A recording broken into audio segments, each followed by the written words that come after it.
Hi class, let's take a look at example 6. Now, this is a scenario that you're going to have in a future examination. So I wouldn't ask you to graph it on the same problem and then technically evaluate the integral or the area because that may be too long. So you will be given the region and you will also be given the bounds of integration. So technically this at the bottom is equal to 0.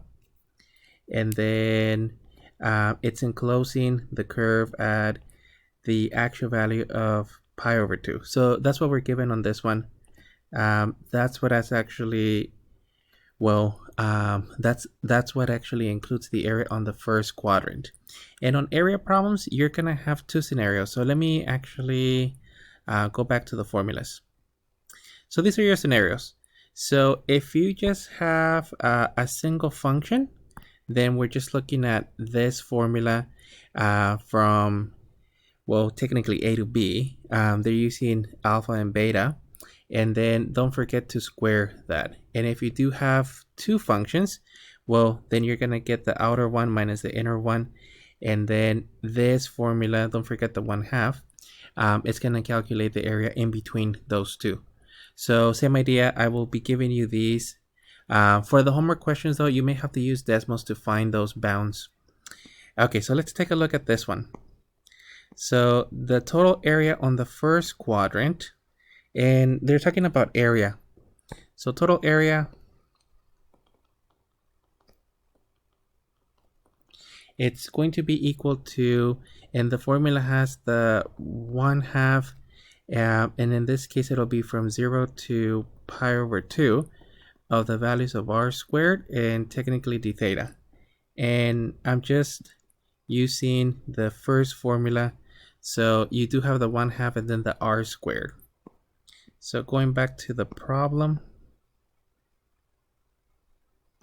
this is going to be the same as 1/2 integral from 0 to pi over 2 of 4 sine of theta and then technically d theta, and then it's going to be a squared. So we're looking at 1/2 integral from 0 to pi over 2 of 16 sine squared of theta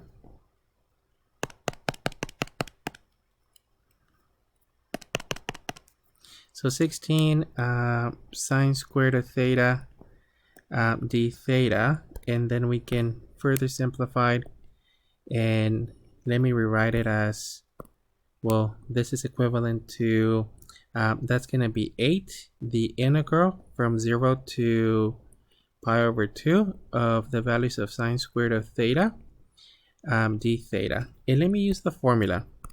So the actual formula says that the integral of the sine squared of u, du, it's going to be equal to u divided by 2 minus 1/4 sine of 2u plus c. And for this particular one, we're just looking at, this is equivalent to 8 times. So we're going to have a theta divided by 2 minus 1/4 of sine of 2 theta evaluated from 0 to pi over 2. And this is going to make it a little bit easier. You can use the identities as well if you're used to that one, but we've done this one a couple of times. And this will just be pi divided by 2 divided by 2 minus 1/4 sine of 2 times pi over 2, and then minus technically 0 minus 1/4 or 0 divided by 2 sine of 2 times 0. So both of these are going to go to 0, and so is this one. So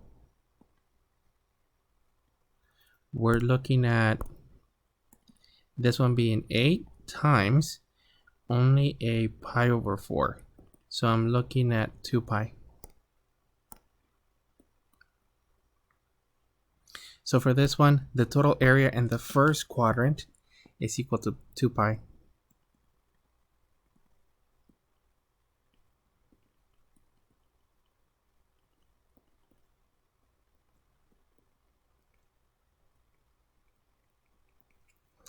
that's actually it. Same as before, some of these could end up being really messy. Once you have the bounds of integration though, it's just a regular integral that we end up evaluating. That's actually it for this one.